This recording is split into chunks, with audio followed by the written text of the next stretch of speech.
It's 6 a.m. and the alarm goes off. You get out of bed with a little pep in your step because it's Friday. You get dressed, go to work, but once you get there, you are literally counting down those 8 hours until it's time to get off, hopefully a little early, to enjoy your weekend. All of this excitement just to wake up on Monday, anticipating Saturday all over again. How many of you can relate to this scenario at some point in your life? Where you are not alone. After all, Saturday is the happiest day of the week. The latest Gallup research shows that only 31% of Americans are engaged in their jobs. For millennials, it's even less. Worldwide, only 15% of employees are engaged at work, which means that 900 million people are unfulfilled in their career. I used to be one of them. I felt like a lion in a cage. I wanted more flexibility in my job, which meant that I'd rather work from a coffee shop than in an office. I needed a change.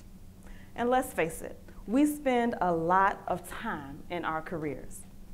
No wonder my college professor said, choose your career based off of what you would do for free. And I believe he was on to something. So let's take a moment to close your eyes and respond honestly to yourself. If money was no object, would you still choose the same career? Are you fulfilled in your work right now? Open your eyes. If the answer was yes, then I urge you, help someone else on their journey. But if the answer was no, like mine was a few years ago, then here's a few ways to live a fulfilled life of purpose. First, embrace who you are and know why you are on this earth. Oftentimes, we get so busy that we don't take the time to learn our true selves. Mark Twain said it best. The two most important days in your life are the day you were born and the day you find out why. Why am I on this earth? I grew up on the south side of Chicago, where my dad told me, you are an African girl and you can do anything you set your mind to. College was an expectation, but for many of my childhood friends, they did not have the same upbringing. Some had fathers who were killed through gun violence, and others had moms on drugs. Many did not have positive role models like I had to guide them on their path. My childhood experiences planted a seed that would later blossom into my purpose of mentoring girls from under-resourced communities just like me. In fact, studies like Girlhood Interrupted found that adults view Black girls as needing less nurturing, less supports, and less comfort. But perception is not reality. Given the conditions I've seen, our girls cannot stand to get less of anything. They need people in their lives who won't give up. This is why I started Ladies of Virtue after nearly a decade of mentoring. I see myself in the girls I serve. I see a persevering young woman in Tamira who was a teen mom, but that didn't stop her from enrolling in college with plans to become a police officer. I see an unstoppable girl in Madison who has cancer, but that didn't stop her from going to school and Ladies of Virtue on Saturdays. I see a trailblazer in Zaria, whose mom and dad are not in her life, but that didn't stop her from getting a full ride to college, majoring in engineering. I was placed on this earth to ensure that each and every one of my girls have the resources and opportunities they need to succeed. This is my purpose and why I am on this earth. Why are you on this earth? What experiences in your life sparked emotion? What are you passionate about? What were your childhood dreams? Once you know why you were on this earth, next is be intentional about aligning your life with your purpose. But know it just may require some difficult decisions. See, when you align your life with purpose, it requires a change in your priorities, your schedule, your relationships, and everything else. I was working for one of the top hospitals in the country, managing the strategic planning process for the cancer service line. But I was intentional about doing things that I was passionate about. I mentored girls on the evenings and the weekends. And then one day, my mentee sent me her resume and said she was having a hard time looking for a job. Okay, so I reviewed her resume and noticed under work experience, there was a bullet point that said, looking for a job. Now, why didn't anyone tell her that this was not appropriate for a resume? I could no longer fight it. I had to change my career. So I applied to one of the most competitive educational leadership programs in the country, where less than 2% of applicants were accepted. But I knew that if I got into this program, it would be God's way of starting a new chapter in my life. Yes, there were people who told me that I was crazy for wanting to change careers. And yes, I even doubted myself and didn't even think I could get in, but I applied anyway.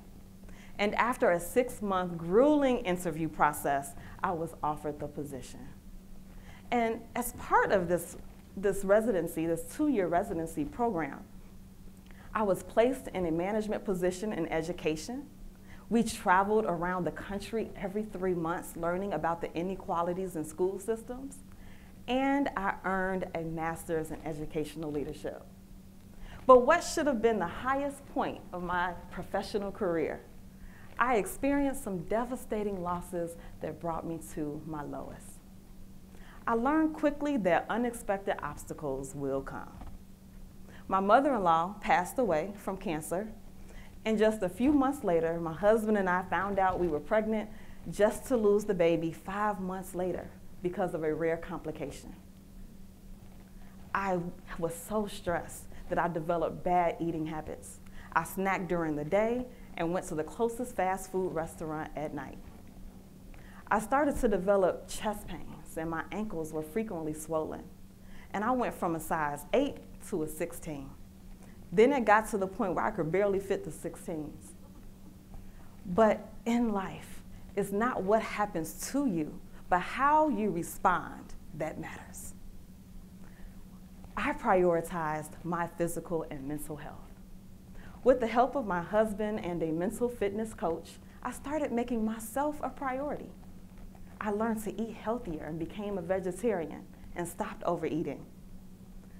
I even started scheduling my workouts before starting my day. And I met new friends who held me accountable and who enjoyed living a healthy lifestyle just as much as I did. These small steps led to huge results. I lost 50 pounds and 5 dress sizes in less than 2 years. Now, as the founder and CEO of Ladies of Virtue, I see the results of living a fulfilled life of purpose, not only when I look in the mirror, but through the girls that I serve. See, when you live a life of purpose, you make a larger contribution to the world. Take Deidre.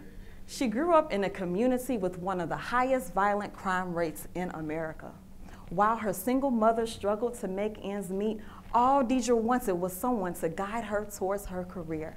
She joined Ladies of Virtue and was a mentee for 6 years. Her mentor, Faith, exposed her to job shadows at Northwestern and told her that her dreams were attainable. And I am so proud of Deidre. She graduated from the University of Missouri and started her career as a research assistant. She is now a student in a PhD program studying school psychology, and she has mentored with Ladies of Virtue for the past 2 years. What if I had never moved past my fear to pursue my purpose? What are the ripple effects that you can create in your life by living out your purpose? How can it impact your health, your family, your community? I loved when Michelle Obama said, "You may not always have a comfortable life. and you will not always be able to solve all the world's problems at once. But never underestimate the impact you can have, because history has shown that courage can be contagious and hope can take on a life of its own. So to live a fulfilled life of purpose, embrace who you are and know why you are on this earth. Be intentional about aligning your life with your purpose. Keep pressing through those obstacles. Prioritize your physical and mental health. And finally, make a contribution to this world. Imagine if we all woke up with a sense of joy and accomplishment. Imagine if we weren't living in anticipation of the future, but loving where we are right now. Whether it's Monday, Tuesday, Wednesday, when you live a fulfilled life of purpose, you can make today your Saturday. Thank you.